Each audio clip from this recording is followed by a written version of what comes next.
اعوذ باللہ من الشیطان الرجیم بسم اللہ الرحمن الرحیم۔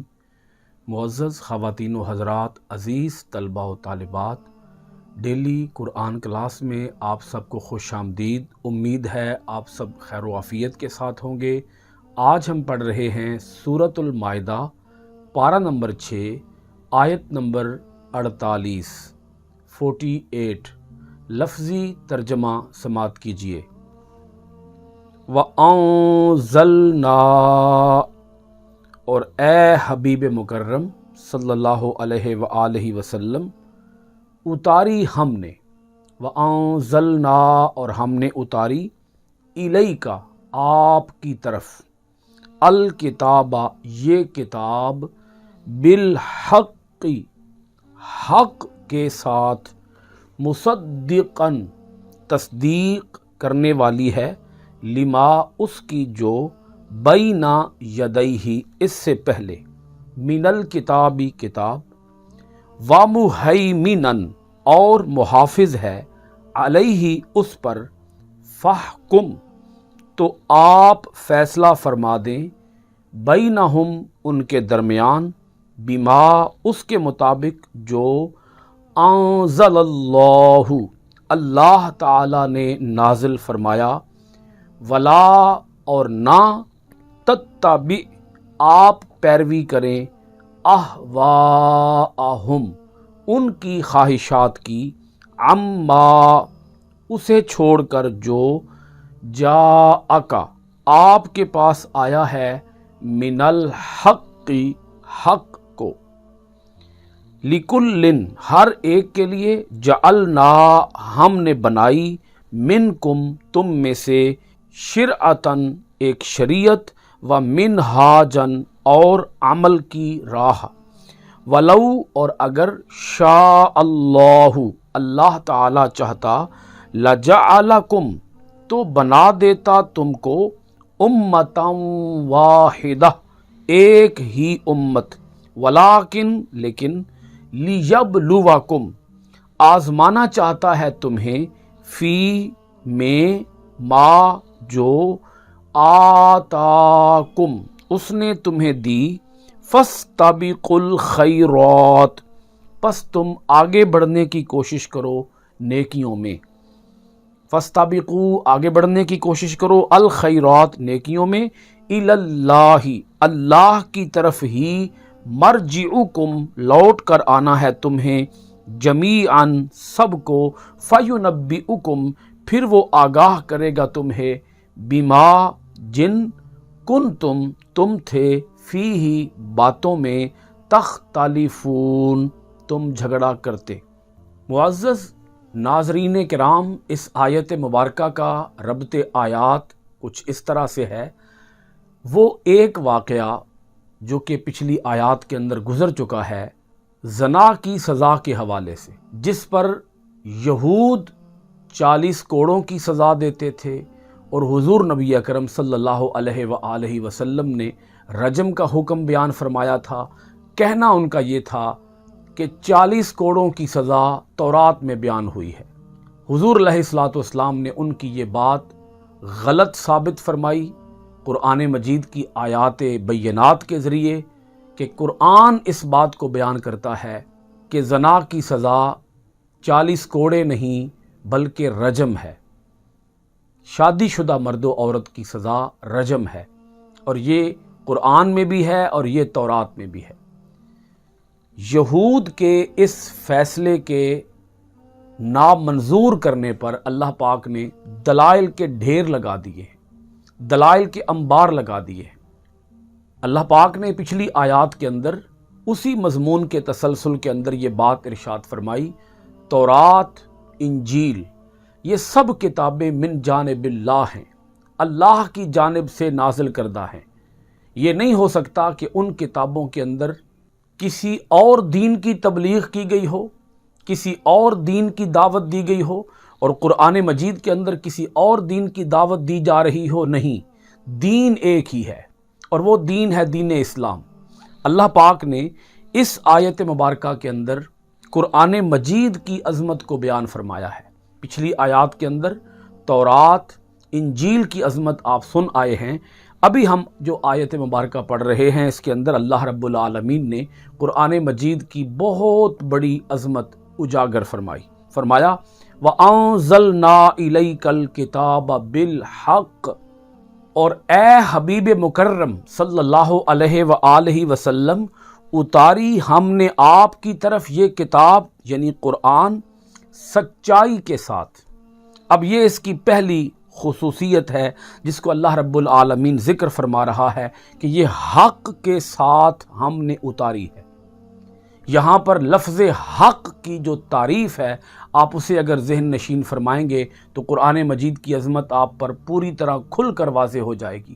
حق کا معنی، حق کی تعریف یہ ہے کوئی قول یا فعل اس وقت حق کہلاتا ہے جب کہ وہ اس طرح پایا جائے جیسے چاہیے، اس اندازے سے پایا جائے جتنا مناسب اور موزوں ہو، اور وہ اس وقت پایا جائے جب اس کی ضرورت ہو۔ اگر یہ تینوں پہلو جو کہ حق کی تعریف کے اندر بیان کیے گئے ہیں ان کو آپ ذہن نشین رکھیں گے، پیش نظر رکھیں گے، تو آپ کو پتہ چلے گا کہ قرآن مجید کی کیا عظمت ہے اور کیا شان ہے۔ اللہ رب العالمین فرماتا ہے پہلی خصوصیت، ہم نے آپ کی طرف یہ کتاب حق کے ساتھ اتاری ہے۔ اس میں جو کچھ بیان کیا گیا ہے وہ حق ہے۔ قرآن خود حق ہے، حق لے کر آیا ہے، حق پھیلانے کے لیے آیا ہے۔ دوسری بات اللہ پاک ارشاد فرماتا ہے قرآن مجید کی عظمت کو واضح کرتے ہوئے، فرمایا مصدقا لما بین یدیہ من الکتاب، یہ قرآن تصدیق کرنے والا ہے اس کی جو اس سے پہلے آسمانی کتاب تھی، اس کی یہ تصدیق کرنے والا ہے۔ جیسا کہ یہ بات پچھلی کلاس کے اندر گزر چکی ہے، اللہ رب العالمین نے ہر آنے والی کتاب کو پچھلی کتاب کا مصدق قرار دیا۔ فرمایا کہ جو کتاب بھی بعد میں آئی اس نے پہلی کتاب کی تصدیق کی، جو رسول بھی بعد میں آیا اس نے پچھلے رسول کی تصدیق کی۔ یہ ایک چین ہے، یہ ایک کڑی ہے، یہ ایک لڑی ہے، یہ ایک منظم سلسلہ ہے، ایک مربوط سلسلہ ہے۔ ایک کے بعد دوسرا پیغمبر آ رہا ہے اور دوسرا پیغمبر اپنے سے پہلے آنے والے پیغمبر کی تصدیق کر رہا ہے۔ ایک کے بعد دوسری کتاب آ رہی ہے، بعد میں آنے والی کتاب پچھلی کتاب کی تصدیق کر رہی ہے۔ اللہ پاک اس مربوط سلسلے کے ساتھ یہ اپنے بندوں کو بات باور کرانا چاہتا ہے۔ ہر پیغمبر اللہ کی طرف سے آیا، ہر کتاب اللہ کی طرف سے آئی۔ پھر آگے دیکھیے گا اللہ پاک نے تیسری بات قرآن مجید کی عظمت کو بیان کرتے ہوئے ارشاد فرمائی وَمُهَيْمِنًا عَلَيْهِ، یہ قرآن اس پر محافظ ہے، یعنی قرآن مجید اپنے سے پہلے آنے والی آسمانی کتاب انجیل کی تصدیق بھی کرتا ہے اور انجیل کے اوپر یہ محافظ بھی ہے۔ آپ یوں سمجھ لیں قرآن مجید نگران ہے، قرآن مجید نگہبان ہے، قرآن مجید شاہد ہے، قرآن مجید امین ہے، قرآن مجید محافظ ہے انجیل کا، نگران ہے انجیل کا، نگہبان ہے انجیل کا، محافظ ہے انجیل کا۔ پچھلی آنے والی تمام آسمانی کتابوں کا قرآن محافظ ہے۔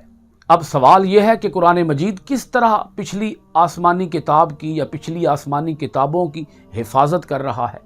قرآن مجید نے پچھلی آسمانی کتابوں کے اندر جو رد و بدل کی گئی اس رد و بدل کی تصحیح کی، اس کی کریکشن کی، محرف نظریات کو قرآن مجید نے صحیح بیان کیا، حق بیان کیا۔ یعنی پچھلی آسمانی کتاب کے اندر کوئی بات بدل دی گئی، قرآن مجید نے بتایا صحیح بات یہ تھی، لوگوں نے اس صحیح بات کو یوں غلط کر دیا تھا۔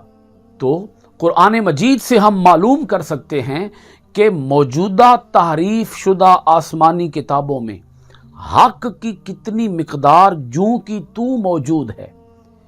یعنی قرآن مجید نے جن باتوں کو واضح کیا ہے، مثلا قرآن نے بتایا تورات کے اندر یہ حکم تھا، یہ آپ پیچھے پڑھ کے آئے، اللہ پاک نے ارشاد فرمایا وَكَتَبْنَا عَلَيْهِمْ فِيهَا، سورۃ المائدہ آیت نمبر 45۔ اللہ پاک نے فرمایا کہ ہم نے تورات کے اندر یہ حکم یہودیوں پر فرض کیا تھا، جان کے بدلے جان، آنکھ کے بدلے آنکھ، ناک کے بدلے ناک، کان کے بدلے کان، دانت کے بدلے دانت، زخموں کے بدلے قصاص۔ تو اللہ پاک ارشاد فرماتا ہے ہم نے تورات کے اندر یہ حکم لوگوں کو دیا تھا، اہل یہود کو یہ حکم دیا تھا۔ تو تورات کی وہ بات جس کو یہود نے غلط کر دیا، قرآن مجید نے اسے درست کر کے پیش کر دیا۔ قرآن مجید گزشتہ انبیاء کرام کی تعلیمات کو جوں کا توں پیش کرتا ہے، ان میں کسی قسم کا تصرف اور کمی بیشی نہیں کرتا۔ لوگوں نے کمی بیشی کی، قرآن نے اس کمی بیشی کا ازالہ کر دیا۔ تو اللہ پاک فرماتا ہے یہ قرآن پچھلی آسمانی کتابوں کا محافظ ہے، انجیل کا محافظ ہے۔ انجیل کے اندر جتنی آسمانی تعلیمات آئیں، قرآن مجید نے انہیں اپنے اندر محفوظ کر لیا۔ تورات کے اندر جتنی آسمانی تعلیمات آئیں، قرآن مجید نے انہیں اپنے سینے کے اندر سمو لیا، تاکہ قیامت تک لوگ جان سکیں حق کیا ہے، باطل کیا ہے، صحیح کیا ہے اور غلط کیا ہے۔ قرآن مجید کی یہ 3 خصوصیات کہ قرآن حق کے ساتھ آیا، قرآن پچھلی آسمانی کتاب انجیل کی تصدیق کرتا ہوا آیا، قرآن پچھلی آسمانی کتاب انجیل کا محافظ بن کر آیا۔ اللہ پاک آگے ارشاد فرماتا ہے فَاحْكُمْ بَيْنَهُمْ بِمَا أَنزَلَ اللَّهُ، اے پیارے محمد صلی اللہ علیہ وآلہ وسلم، آپ ان کے درمیان فیصلہ کریں اس کے مطابق جو اللہ نے نازل فرمایا ہے۔ آپ لوگوں کے درمیان اس قرآن کے مطابق فیصلہ کریں۔ اب یہاں ایک انتہائی اہم بات ہے جو میں آپ کی خدمت میں رکھوں گا، آپ غور فرمائیں۔ قرآن مجید کی سورۃ المائدہ کی آیت نمبر 44 کے اوپر اللہ پاک ارشاد فرماتا ہے، تورات کے بارے میں اللہ پاک فرماتا ہے یحکم بہا النبیون۔ اللہ پاک فرماتا ہے کہ ہم نے تورات کیوں اتاری؟ تورات اس لیے اتاری کیونکہ اس کے مطابق انبیاء فیصلہ کرتے رہے۔ یحکم بہا النبیون، اس کے مطابق انبیاء فیصلہ کرتے رہے۔ آگے اللہ پاک فرماتا ہے اس کے مطابق علماء ربانیین فیصلہ کرتے رہے، اور اس کے مطابق احبار یعنی علماء فیصلہ کرتے رہے۔ اولیاء اور علماء، انبیاء، اولیاء اور علماء اس کے مطابق فیصلہ کرتے رہے۔ پھر آگے اللہ پاک نے جب ذکر کیا انجیل کا تو وہاں اللہ پاک نے ارشاد فرمایا وَلْيَحْكُمْ أَهْلُ الْإِنجِيلِ، کہ ہم نے انجیل کو کیوں نازل کیا؟ تاکہ اہل انجیل فیصلہ کریں بما انزل اللہ فیہ، اس کے مطابق جو اللہ نے اس انجیل کے اندر نازل فرمایا۔ اب یہاں اللہ پاک قرآن کی شان کو بیان کر کے فرماتا ہے کہ اے میرے پیارے پیغمبر محمد صلی اللہ علیہ وآلہ وسلم فاحکم بینہم بما انزل اللہ، آپ لوگوں کے درمیان فیصلہ کریں اس کے مطابق جو اللہ نے اتارا ہے۔ آپ دیکھیں تینوں کتابوں کا ذکر ہے، اور تینوں کتابوں کے ذکر کے ساتھ اللہ پاک نے یہ بات خاص طور پر ارشاد فرمائی ہے۔ پھر دیکھیے یحکم بہا النبیون، تورات کے بارے میں یہ فرمایا، اور پھر آگے انجیل کے بارے میں فرمایا وَلْيَحْكُمْ أَهْلُ الْإِنجِيلِ، مائدہ آیت نمبر 47، اور پھر اللہ پاک نے آگے آیت نمبر 48 کے اندر ارشاد فرمایا فَاحْكُمْ بَيْنَهُمْ بِمَا أَنزَلَ اللَّهُ۔ یہاں سے آپ اس امر کا بھی اندازہ لگائیں کہ جتنی بھی آسمانی کتابیں ہیں اللہ پاک نے وہ نازل ہی اس لیے کی ہیں کہ ان کے مطابق فیصلے کیے جائیں۔ اللہ پاک ارشاد فرماتا ہے تمہاری زندگی کا جو میدان بھی ہو، اپنی زندگی کے ہر میدان کے بارے میں، اپنی زندگی کے ہر گوشے، ہر شعبے کے بارے میں رہنمائی لینی ہے تو اللہ کی کتاب سے رہنمائی لو۔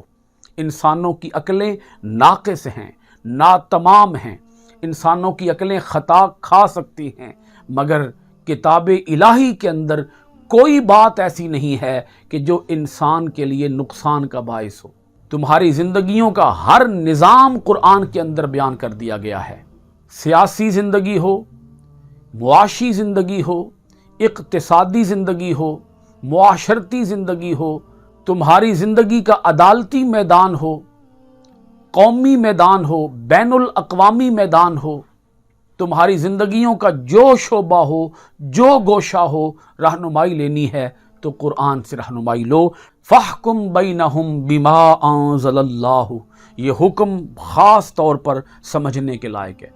پھر آگے اللہ کریم ارشاد فرماتا ہے وَلَا تَتَّبِعْ أَهْوَاءَهُمْ عَمَّا جَاءَكَ مِنَ الْحَقِّ، اے پیارے پیغمبر محمد صلی اللہ علیہ وآلہ وسلم، آپ ان کی خواہشات کی پیروی نہ کریں اسے چھوڑ کر جو حق آپ کے پاس آ گیا ہے۔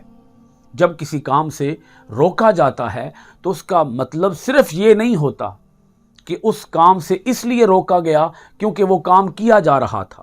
روکنے کا ایک مطلب یہ بھی ہوتا ہے کہ ایک شخص ایک کام سے پہلے مجتنب ہے، محترز ہے، اس سے بچنے والا ہے، اور اسے آئندہ کی زندگی میں بھی اسی طرح بچنے کا حکم دیا جا رہا ہے جس طرح کہ وہ اپنی سابقہ زندگی میں اس کام سے بچتا ہے۔ اللہ پاک نے اپنے پیارے پیغمبر محمد صلی اللہ علیہ وآلہ وسلم کو ارشاد فرمایا کہ آپ جس طرح پہلے ان کی خواہشات کی پیروی نہیں کرتے، آپ اپنی آنے والی زندگی کے اندر بھی ان کی خواہشات کی پیروی آپ نہ فرمائیں۔ اب یہاں اللہ رب العالمین نے کلام کے اندر، آیت مبارکہ کے اندر جو اگلا جملہ ارشاد فرمایا، اس کے اندر یہ لاجک بیان کی کہ ہر امت کے لیے شریعتیں الگ الگ کیوں رہیں۔ یہ بات سمجھ لیں، ایک ہے عقیدہ اور ایک ہے عمل۔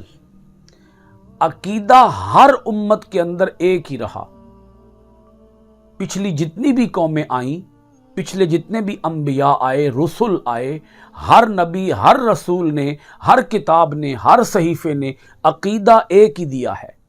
عقیدے میں کوئی تفاوت نہیں ہے، لیکن عمل کے اندر تفاوت ہے، عمل کے اندر فرق ہے، عمل الگ الگ رہے۔ اللہ پاک ارشاد فرماتا ہے لِكُلٍّ جَعَلْنَا مِنْكُمْ شِرْعَةً وَمِنْهَاجًا، ہر ایک کے لیے بنائی ہے ہم نے تم میں سے ایک شریعت اور عمل کی راہ۔ حلت اور حرمت کے احکام کے اندر فرق رہا، عبادات کے طریقوں میں فرق رہا، نمازوں کی ادائیگی میں فرق رہا، روزوں کی تعداد میں فرق رہا، اس طرح کے فرق رہے، یعنی شرعی اعتبار سے، شریعت کے اعتبار سے فرق رہا، شریعتیں الگ الگ رہیں، نظام عبادات الگ الگ رہا۔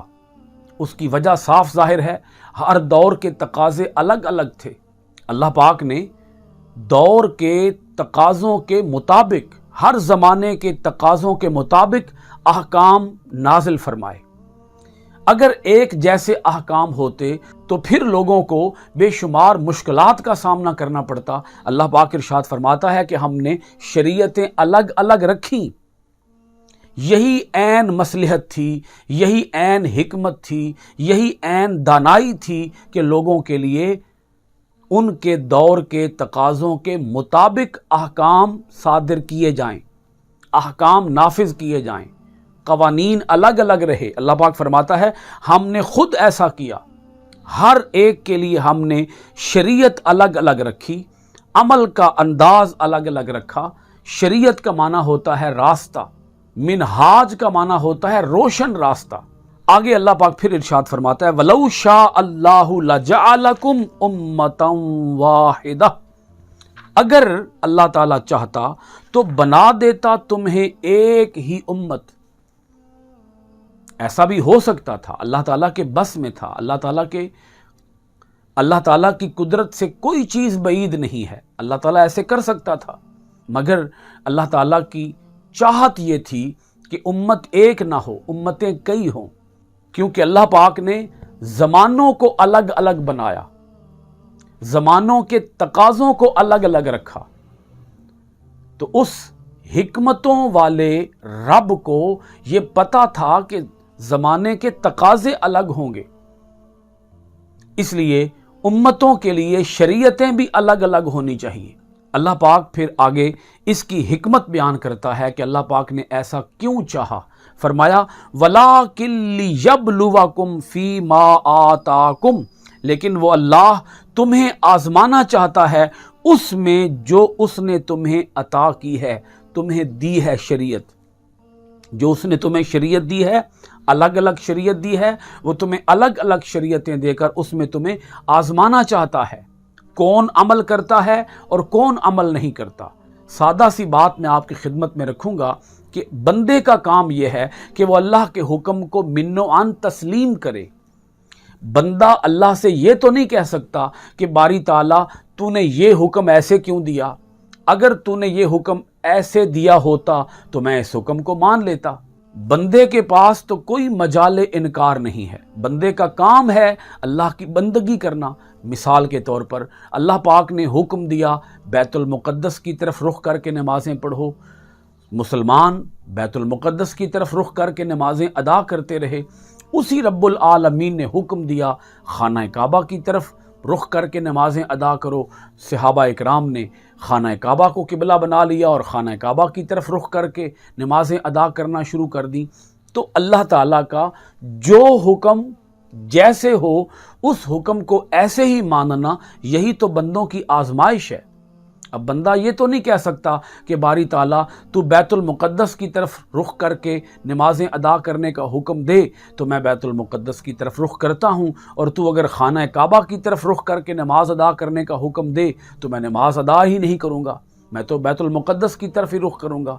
یہ تو اللہ تعالیٰ کی نافرمانی ہو گئی۔ یہی تو آزمائش ہے، یہی تو اللہ تعالیٰ کا امتحان ہے۔ اللہ تعالیٰ اپنے بندوں کا امتحان لیتا ہے کہ میرے بندے کیا کرتے ہیں۔ وہ چاہے 2 نمازوں کا حکم دے، وہ چاہے 5 نمازوں کا حکم دے، وہ چاہے 100 نمازوں کا حکم دے، چاہے 50 نمازوں کا حکم دے، وہ چاہے 6 ماہ کے روزے رکھنے کا حکم دے، وہ چاہے 1 ماہ کے روزے رکھنے کا حکم دے، وہ چاہے جس چیز کو بھی طہارت کے لیے حلال قرار دے دے اس سے طہارت کا ذریعہ بنا دے۔ کسی بھی چیز کو اللہ تعالیٰ چاہے طہارت کا ذریعہ، طہارت کا سورس بنا دے، مٹی کو بنا دے، آگ کو بنا دے، پانی کو بنا دے، یہ تو اس رب کی مرضی ہے۔ مثلا ایک دور کے اندر اللہ پاک نے صرف آگ کو ذریعہ طہارت رکھا، اور آج ہمارے اس دور کے اندر ہمارے لیے تینوں چیزیں ذریعہ طہارت ہیں۔ مثلا ہمارے لیے پانی بھی طہارت کا ذریعہ ہے، آگ بھی طہارت کا ذریعہ ہے، مٹی بھی طہارت کا ذریعہ ہے۔ تو یہ تو اس اللہ کی منشا ہے اپنی، وہ جیسے چاہے احکام نافذ کرے، یہی تو اللہ تعالیٰ کی آزمائش ہے۔ اب آگے سنیے گا، اللہ پاک فرماتا ہے فَاسْتَبِقُوا الْخَيْرَاتِ، تو تم نیکیوں میں آگے بڑھنے کی کوشش کرو، تم فضول قسم کی بحثوں میں الجھ کر اپنا قیمتی وقت برباد نہ کرو، بس اللہ کا حکم پاؤ، جو اللہ کا حکم ہو اسے کر گزرو۔ ان فلسفیانہ موشگافیوں کے اندر تمہیں مبتلا ہونے کی کوئی حاجت نہیں ہے کہ یہ حکم ایسے کیوں نہیں تھا، یہ حکم ایسے کیوں آ گیا ہے، اللہ نے یہ حکم کیوں دیا، یہ حکم کیوں نہ دیا۔ بھئی جو اللہ کا حکم ہو تم اس حکم کو پورا کرو۔ یہ حکم فاستبقوا الخیرات، یہ حکم اگرچہ اہل کتاب کو بھی ہے اور یہ حکم اہل اسلام کو بھی ہے۔ اہل کتاب بھی یوں ہی اپنا وقت برباد کرتے رہے۔ وہی بات جس سے گفتگو چل رہی ہے اسی بات کی طرف آپ توجہ کریں جہاں سے سلسلہ کلام شروع ہوا کہ انہوں نے زنا کی سزا کو تبدیل کر دیا۔ تو اللہ پاک ارشاد فرماتا ہے کہ جو رب کا حکم ہے وہ حکم مانو۔ مکہ کے جاہل لوگ، مکہ کے بت پرست لوگ، عرب کے اجڑ لوگ، وہ اسلام کو قبول کر کے تم سے آگے نکل رہے ہیں۔ اے اہل کتاب، تم تو صاحبان علم ہو، تمہارے پاس تو پچھلی آسمانی کتابوں کا علم ہے، سو تمہیں چاہیے کہ تم نیکیوں کے میدان کے اندر آگے بڑھنے کی کوشش کرو۔ یہ تم کیا کر رہے ہو کہ تم اپنا ہی وقت برباد کیے جا رہے ہو۔ اللہ رب العالمین اس کے بعد آگے ارشاد فرماتا ہے اِلَى اللَّهِ مَرْجِعُكُمْ جَمِيعًا، تم سب کو اللہ کی طرف ہی لوٹنا ہے۔ خطاب اگرچہ اس زمانے کے اعتبار سے اہل کتاب کو ہے کہ اے یہود، دیکھو آج تو تم اپنی بد عملیوں پر، اپنی بد عقیدگیوں پر، اپنی گمراہیوں پر پردہ ڈال سکتے ہو، مگر ایک دن تمہیں اللہ کے حضور بھی تو پیش ہونا ہے۔ فَيُنَبِّئُكُم بِمَا كُنتُم فِيهِ تَخْتَلِفُونَ، پھر وہ اللہ تمہیں آگاہ کرے گا ان باتوں میں جن باتوں میں تم جھگڑا کرتے تھے۔ تم کہتے تھے کہ سزا رجم نہیں ہے، سزا 40 کوڑے ہیں۔ تو یہ باتیں ہیں جن کے اندر تم اختلاف کرتے ہو، اور ان باتوں کے اندر جھگڑ کر، ان باتوں کے اندر لڑائیاں ڈال کر تم اپنا وقت برباد کر رہے ہو۔ یہ زندگی بڑی قیمتی ہے، اس زندگی کی قدر و قیمت کو جانو۔ تم نے اللہ کے حضور پیش ہونا ہے، تم نے اللہ کے حضور اپنے اعمال کا جواب دہ ہونا ہے۔ سو اس جواب دہی کے وقت کو یاد کرو، تم سب کو اللہ کے حضور لوٹ کر آنا ہے، اور وہ تمہیں بتائے گا جن باتوں میں تم جھگڑا کرتے تھے، حق کو قبول کر لو۔ حضور علیہ الصلوۃ والسلام کی غلامی، حضور علیہ الصلوۃ والسلام کی کامل اتباع، اس قرآن مجید کی کامل اتباع، اسے قبول کرو اور نیکیوں کے اندر آگے بڑھنے کی کوشش کرو۔ اللہ تعالی ہمیں اپنی آیتوں کے اندر غور و خوض کرنے، اپنی آیتوں پر عمل پیرا ہونے، قرآن کے آفاقی پیغام کو دنیا بھر کے اندر عام کرنے کی توفیقات خیر عطا فرمائے، آمین ثم آمین۔ سورۃ المائدہ آیت نمبر 48 کے ساتھ آج کی کلاس ختم کرتے ہیں انشاءاللہ العزیز۔ آئندہ ڈیلی قرآن کلاس میں آپ کے پاس حاضر ہوں گے سورۃ المائدہ کی آیت نمبر 49 کے ساتھ۔ آپ سب حضرات کا بہت شکریہ۔ السلام علیکم ورحمۃ اللہ وبرکاتہ۔ صلی اللہ علیہ وسلم سیدنا کریم صلی اللہ علیہ وسلم سیدنا کریم صلی اللہ